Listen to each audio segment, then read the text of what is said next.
इस सत्संग का उद्देश्य क्या है कि हम सब, जैसे अभी एक डॉक्टर साहब आए थे, उन्होंने बताया कि ये तो हमारा है, हाथ हमारा है, सिर हमारा है, आँख हमारी है, ये घर बार सब हमारे हैं, लेकिन हम कौन हैं? हम हाथ थोड़ी हैं, हम सिर नहीं हैं। ये सिर हमारा है, ये हाथ हमारा है, लेकिन ये जो हाथ हमारा है, ये जो कह रहा है वो कौन है? तो हम कौन है, इसकी पहचान करनी है, इसको देखना है, जानना है। इसलिए हम सभी ये सत्संग करते हैं। अगर इसको नहीं जाना, अपने आप को नहीं जाना, हमारे में और ईश्वर में कोई भेद नहीं है, एक ही है।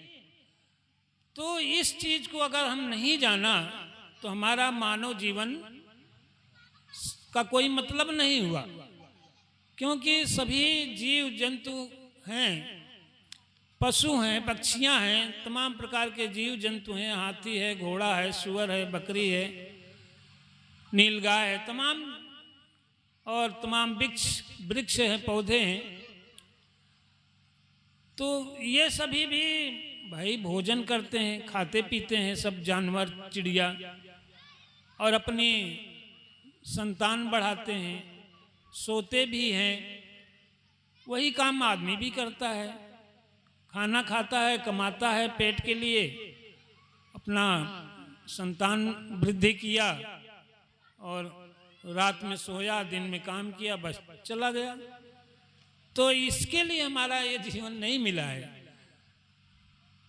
इसके लिए मिला होता तो हमारे और इस जानवरों में, पशुओं में, पक्षियों में क्या अंतर हुआ? उससे कोई अंतर तो हुआ नहीं। उसी तरह हम भी काम कर रहे हैं, खा पी रहे हैं, उसी तरह वो भी कर रहे हैं। तो मनुष्य होने का फर्क ये है कि हम अपने आप को जान लें। ये जानने का अवसर ये मिला है मनुष्य जीवन।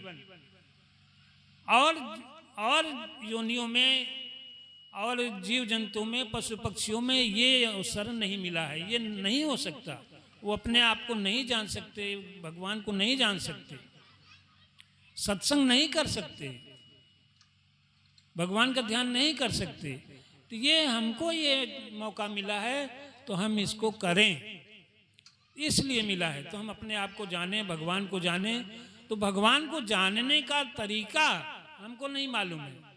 हम बिना जाने, बिना सोचे समझे, जैसे परंपरा चल रही वैसे ही करते चले जा रहे हैं।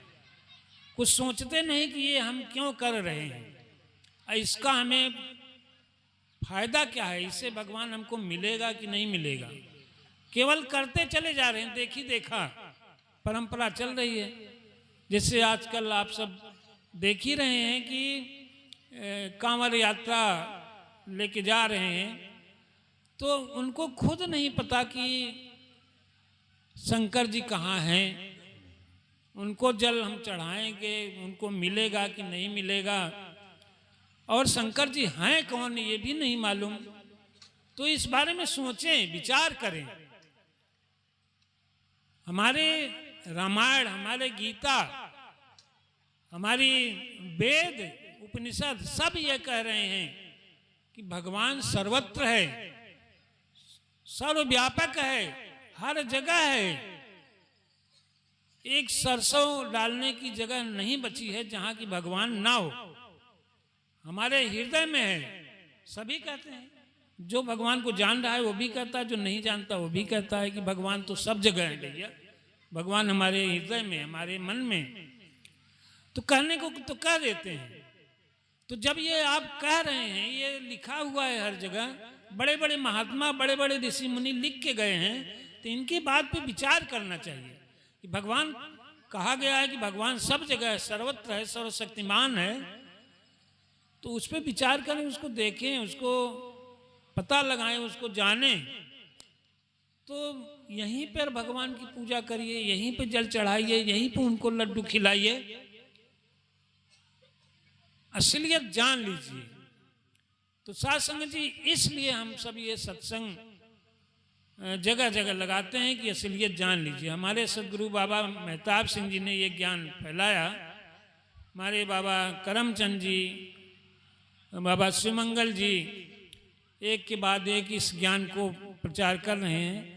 तो ये इसकी जानकारी करिए। इस ज्ञान का मतलब यह है कि इस ज्ञान को ले लेंगे तो ज्ञान माने जानकारी। ज्ञान कोई वस्तु नहीं है, चीज नहीं है, न कोई किताब है। किताबों में ज्ञान लिखा है, तमाम प्रकार के भक्ति ज्ञान सब चीज लिखी है, भगवान के बारे में भी लिखा है, लेकिन उस लिखने से समझ में नहीं आता, उसको पढ़ने से समझ में नहीं आता। क्यों? क्योंकि जो रामायण लिखा है, जो गीता लिखा है, वो उस चीज को पा चुका था, उसका ज्ञान इतना ऊंचा हो गया था, उसको जानकारी थी, तब उसने लिख दिया।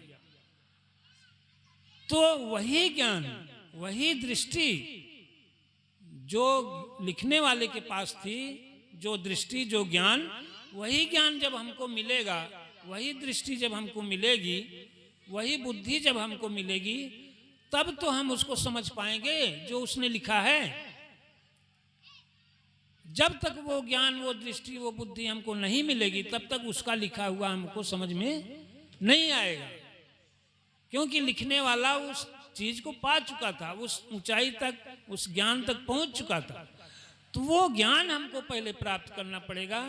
तो वही ज्ञान यहाँ पर सत्संग में बताया जाता है। तो उसको जानिए। और वो जानेगा कौन? वो बाबा जी बताए। साधु संतों, हमारे गुरु महाराज जी इस गुरुवाणी में लिखे हैं, इरादा तो हो पक्का, लगन हो सही सदीद, भरा हो रगों में अगर शौक दीद, गहो गुरु शरण बने पक्के मुरीद, बिना ज्योति देखे हैं मट्टी पलीद। इसमें बाबा जी बता रहे हैं, इरादा हो पक्का, लगन हो सदीद। अगर हमारा इरादा पक्का हो, दृढ़ इच्छा हो भगवान को जानने की, अपने आप को जानने के लिए पक्का इरादा आपके पास है और लगन लगी है, तो भरा हो रगों में अगर सौ के दीद, नसों में, रगों में, बुद्धि में, दिमाग में तड़प हो, अगर सौ के दीद, दीद माने देखने की, देखने की शौक हो, देखने की इच्छा है, लगन तीव्र है, तो गहो गुरु शरण बन के पक्के मुरीद, गुरु की शरण में जाओ, सदगुरु की शरण में जाओ और पक्के मुरीद हो जाओ, उनके अच्छे ढंग से उनके शरणागत हो जाइए। गीता में भी कह रहा है, क्या कह रहा है कि आप किसी ब्रह्मज्ञानी तत्वदर्शी के पास जाइए और साष्टांग दंडवत करके उसको विनती कीजिए कि हे गुरुजी हमको बताइए, उससे पूछिए। तत्विद्धि प्रणिपातेन परिप्रश्नेन सेवया, उसको जानने के लिए, भगवान को जानने के लिए सदगुरु के पास जाइए और साष्टांग दंडवत करिए और उसके प्रश्न करिए, पूछिए। उपदेक्षन्ति ते ज्ञानम ज्ञानिनस् तत्वदर्शी, तब जाकर के वो आपको उपदेश करेंगे, ज्ञान बताएंगे, भगवान के बारे में, भगवान का दर्शन कराएंगे, भगवान के बारे में बताएंगे और उसका दर्शन कराएंगे। तो वही चीज इसमें बता रहे हैं कि जब आपको दीदार करने का, देखने का शौक है, लगन है, रगों में, नस में दौड़ रहा है, आपकी इच्छा जागृत है, इतनी लगन होनी चाहिए। ऐसा नहीं करे हमको भगवान दिखा दीजिए, रास्ते चलते बता दिए, ऐसे नहीं होता। लगन हो खूब, उत्कंठा हो, तीव्र जानने की इच्छा हो, तब ऐसे गुरु के पास जाइए, तत्वदर्शी गुरु, जो कि इसको जानता हो। जो जानता ही नहीं, काली कान में फूंक दिया, कंठी पहना दिया, नाम बता दिया, रटो राम राम, रटो राम राम, ऐसा नहीं। उसको जिसका नाम आपको बताया, रटवाया, इस चीज को देखे, दिखाए, जनाए, बताए, सामने प्रकट करे, वो गुरु है। तो सत्पुरुष जिन जानिया सतगुरु, जिसका नाम, जो सत्पुरुष को जानता है उसका नाम सतगुरु है। तो ऐसे जो तत्वदर्शी महात्मा है उसके पास जाकर के समर्पण हो जाइए, तब वो दीक्षा देंगे, उपदेश करेंगे आपको, इसका दर्शन आपके सामने करा देंगे। और तो गहो गुरु शरण बन के पक्के मुरीद बन करके उनके शरण में जाइए। तो बिना ज्योति देखे है मट्टी पलीद, तब ये ज्योति, ये भगवान आपको मिल जाएगा, आप देख लेंगे, और फिर उसके बाद कहीं जाने की जरूरत नहीं, आप घर में है आपके भगवान। और जब तक ये नहीं देखेंगे तब क्या होगा? बिना ज्योति देखे है मट्टी पलीद। अगर नहीं जानेंगे, इसको नहीं देखेंगे, तो ये मानव जन्म बेकार है, मिट्टी पलीद है, माने किसी काम के नहीं है। आप हाड़ मास का शरीर है, एक दिन मिट्टी में मिल जाना है, जल जाएगा, गल जाएगा। ऐसे ही सब चले जा रहे हैं, आप भी, हम भी चले जाएंगे। लेकिन अगर उसको जान लिया, इस चीज को, ईश्वर को, तब इसकी कीमत है। भगवान कृष्ण का नाम अभी तक क्यों ले रहे हैं? उनके बारे में इतनी कथाएं हम जानते हैं, सुने हैं, क्यों उनका नाम चल रहा है? भगवान राम का नाम क्यों चल रहा है? तुलसीदास बाबा का नाम अभी तक क्यों चल रहा है? शरीर तो नहीं है उनका, लेकिन उन्होंने जान लिया, इसलिए उनका नाम चल रहा है। तो हमें भी जानना है भगवान राम कैसे बने। उन्होंने अपने आप को जाना। राम पहले राम नहीं थे। गुरु वशिष्ठ के पास गए, उनको जब जानने की इच्छा हुई कि हम कौन हैं, योग वशिष्ठ में लिखा हुआ है, उसमें योग वशिष्ठ को उठा के पढ़ के देखिए कि रामचंद्र जी गए, बहुत उनका मन उदास था, किसी काम में मन लगता नहीं था, बड़ा दुखी था मन। तो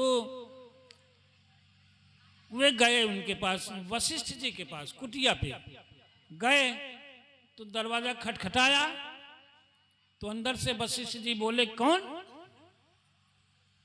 तो राम बाहर से यही बोले कि यही तो मैं जानने आया हूं कि मैं कौन हूं। तब उन्होंने दरवाजा खोला और अंदर बुला के बैठाया, खूब अच्छी तरह से समझाया, उनके अपना स्वरूप दिखाया, राम का, भगवान का। भगवान मतलब जब राम थे, हम कहते हैं, दुनिया कहती है त्रेता युग में थे। जब भी रहे हों तो भगवान तो उसके पहले से है ना, दुनिया जो बनाने वाला है वो तो उसके पहले से था। सूरज चंद्रमा पहले से बने हुए थे। भगवान राम के पिता दशरथ, आज कौन कौन थे, दिलीप राजा, कौन कौन थे, तो राम के पहले थे ना, यानी सृष्टि उनके पहले से थी। तो सृष्टि किसने बनाया? भगवान ने बनाया था। तो भगवान राम के पैदा होने के पहले से है। तो ये भगवान है, ये राम है जो पहले से है। तो उसको जानने के लिए राम जो है वशिष्ठ के पास गए, तब उस भगवान को उनको दिखाया, जनाया, तब तो बोले कि अरे ये तो हम ही हैं, ये तो हमारा ही स्वरूप है। तब वो राम बने। तो उनके ज्ञान के अनुसार अपना जीवन बनाया। तब उन्होंने क्या किया कि प्रातः काल उठ के रघुनाथा, मात पिता गुरु नाम ही माथा। तब इस साकार भगवान की पूजा करने लगे। निराकार को जान करके साकार भगवान की पूजा करने लगे। अपने माता की, पिता की, अपने परिवार के बुजुर्गों की। ये हमें रामायण शिक्षा देती है। ये राम ने किया प्रैक्टिकल, तब जाके राम बने, तब जाके उनको भगवान कहा गया। तो उसी तरह हमको भी जब हम अपने आप को जान जाएंगे तो ये समझेंगे कि ये तो सब में है। तो सभी हमारे रूप हैं। सबका आदर करना चाहिए, सबका सत्कार करना चाहिए, सबकी सेवा करनी चाहिए। परिवार में बच्चों की सेवा करिए। बच्चों की सेवा क्या है? बच्चों को दुलार करिए, प्यार करिए, उनको खूब बढ़िया जितना हो सके अच्छा अच्छा भोजन कराइए, पौष्टिक भोजन दीजिए, अच्छा अच्छा कपड़ा पहनाइए, उनको अच्छी शिक्षा दीजिए, अच्छे स्कूल में पढ़ाइए, अच्छे गुरु से खूब बढ़िया शिक्षा दीजिए, जिससे कि वो आगे बढ़े। ये बच्चों की सेवा है। बुजुर्गों की सेवा करिए, उनको जो ज़रूरत हो, दवाई की ज़रूरत हो दवाई दीजिए, भोजन की ज़रूरत हो भोजन दीजिए, पानी की ज़रूरत हो भोजन पानी दीजिए, उनकी सेवा करिए। घर परिवार की सेवा करिए, समाज की सेवा करिए, ये भगवान की सेवा है। इसके अलावा पूजा करने बाहर जाएं, जल चढ़ाने बाहर जाएं, कोई मतलब नहीं है। तो साथ संग जिस पर हमको विचार करना चाहिए। और हमारे सदगुरु का ज्ञान जो है बहुत ऊंचा है। वही ज्ञान है जो कृष्ण भगवान ने अर्जुन को दिया था, जो वशिष्ठ जी ने राम को दिया, वही ज्ञान है। इसको प्राप्त करके आप सब अपने जीवन को धन्य करें। साथ संगत जी, भाई साहब हौसला जी ने तो आज बड़ा अच्छा काम किया कि ये सत्संग लगा करके इतनी कृपा किया कि हम सबको सत्संग करा दिया। हम सभी मिल करके भगवान से प्रार्थना करते हैं इस बच्चे को आशीर्वाद दें कि वो भी इसी तरह से आगे बढ़े, खूब अच्छा शिक्षा प्राप्त करे, ज्ञान प्राप्त करे और आगे बढ़े। साथ संगत जी प्यार से कहिए सद्गुरु गुरुदेव भगवान की जय।